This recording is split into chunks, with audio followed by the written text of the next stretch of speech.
বাংলাদেশে কোরআনের রাজ কায়েম হবে ইনশাআল্লাহ। যারা বিরোধিতা করছে 5 পাতা 6 পাতা পত্রিকা দায়ের করিয়া সমান ইসলামের গায়ে দিতেছ, তোমাদের নাকের চোখের উপরে কালেমার পতাকা পথ করে উঠবে ইনশাআল্লাহ।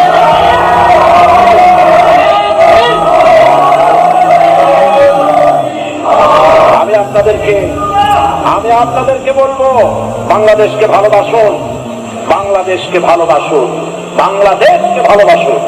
এবং এই দেশে যতদিন থাকবেন আল্লাহ আপনাদেরকে রাখুন, ইমানের সাথে রাখুন। বলি আমি, হিন্দু সংস্কৃতিতে ডুবে যাবেন না, মুসলমান পরিচয় বেঁচে থাকুন, বাংলাদেশকে ভালোবাসুন।